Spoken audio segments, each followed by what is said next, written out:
I tweeted that Trey Lance is the most gifted quarterback I've ever seen. Now, that doesn't mean he's going to be successful. Gifted people fail all the time. He's going to need to put in the work, and he's going to need great coaches, not just a great system, like great mentoring and coaches, because he has to work on mechanics and he has to harness the velocity. Until he learns to harness that velocity, which is like a superpower, he's going to struggle, period. And if he never learns to harness it, he's going to flop. But that being said, he's the most gifted quarterback I've ever seen. And let me just make the case. He's 21 years old. He throws like Josh Allen. I mean, he has a super power. Like he's got a Brett Favre arm.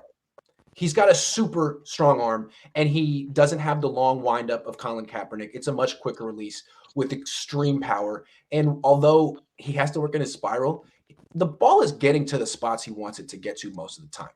But there's a lot of quarterbacks who throw hard. Aaron Rodgers, Patrick Mahomes, a lot of guys like that. They don't run like this guy. And people minimize quarterback running, but I don't. I think it's a huge part of the game. And you look what Lamar Jackson's able to do. He's great. He's the best of all time on the zone read stuff.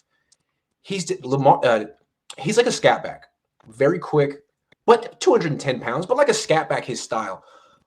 Trey Lance is like a bell cow. He's 225, 230, and he's just as fast. And he's going to be able to run these zone read runs between the tackles real quick. The way they did it against the Raiders, they had the fastest running back in the league going out, and then like you had guards pulling back to the left, like on a counter action with an alley for Lance to run that he didn't take because they told him don't run. But he's going to be able to run that play in a different way. He's going to be more powerful. He's going to be really freaking good at that play. I think he's going to be just as effective, if not more effective, running the zone read than Lamar. And then you add in this Brett Favre style arm. I've never seen someone have that particular skill set.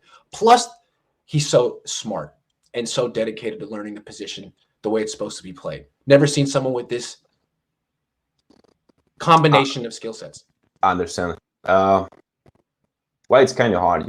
I made a lot of tape watching about how Trey developed himself during the training camp, because I do think that, of course, there are some coaches who are working with him, but I said before that I don't mind that Kyle Shanahan can help him develop into a great pocket passer in the NFL.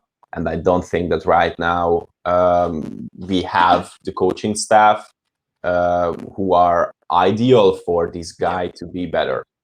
But he worked on his throwing motion during the training camp, and they tried to get him a faster release. And they try to teach him how to throw with more touch, I think, and that's why he's unbelievably strong and fast balls are a little bit wobbly, which makes his receivers miss those catches more. And that's a concern for me as well, because I don't think that that with half of the playing time he can get rid of that mistake for now. So on the other hand, we have a lot of talented guys in different receiving positions who has some great hands, but they are not elite at catching the ball. They are elite with the ball in their hands. So that's what I think of, that if we switch during the season to be Trey or starter, Kai better just train him to get rid of those wobbly balls, because if we are not going to do that, we will have a lot of problems with those wobbly balls. No, he's going to struggle if he keeps doing that. Yeah, he's going to struggle.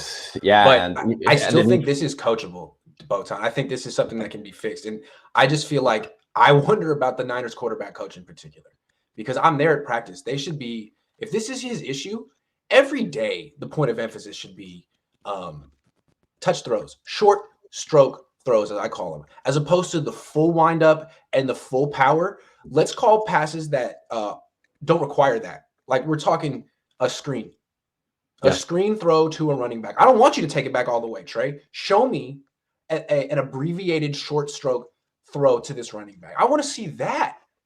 And they should be working on that all the time. In games, they should be calling that. And then once you complete the screen, now I want to do a play action bootleg dump off. That was the first play of the game they called for Jimmy against the Raiders. I want stuff that you like absolutely require touch. And then we'll build up to the longer stuff. So because right now it seems like the beginning of the game. He's overamped, all this adrenaline. It's like, whoa, dude, let's nice and neat. Let's work on putting. Let's work on freaking putting here. So I'm with you on that. I just wish that I'm concerned that even a great talent like Trey Lance can flop if he doesn't have the right coaching. And this Rich Gangarello, I don't know if what he's good at or what his skill set is, but he's never developed a quarterback. Look at Buffalo. They've had success with this. Look at the guy in Atlanta. He comes from Tennessee. All of a sudden, he's had success with Ryan Tannehill. Josh Rosen's looking pretty good. I just look here's the thing.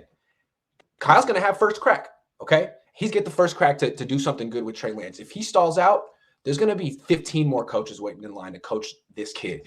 This used to be not a desirable place to coach, but Trey Lance is going to make this the most desirable place. So if Kyle flops, the guy in Buffalo would probably love to come. The guy who developed Josh Allen, who's the offensive coordinator, Brian Daboll, I'm sure he'd love to come over here. I'm not saying it's going to come to that.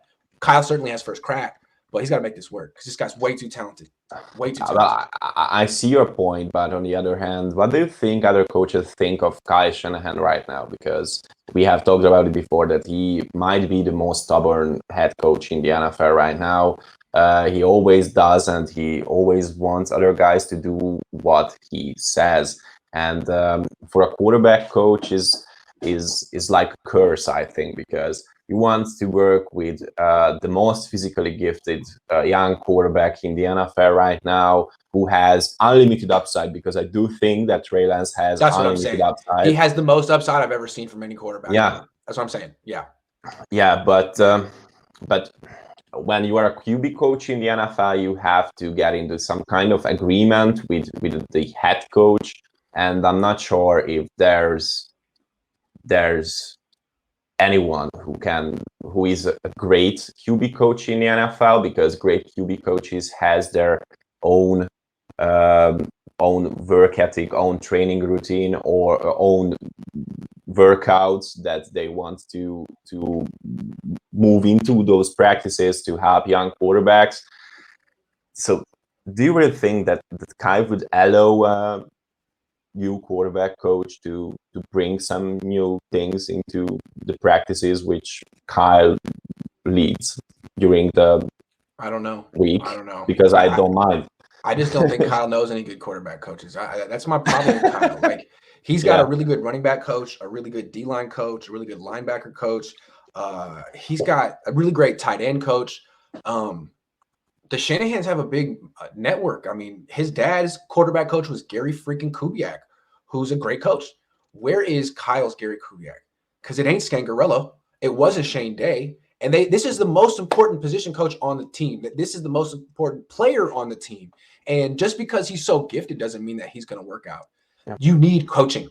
You need great coaching. And when I see him go out in every game and still have the same mistake, throwing 5-yard passes too hard, I'm like, well, it's not a point of emphasis in practice. I'm there. It's not something that they're drilling into him. They should be hammering it into him every freaking day. And they're not.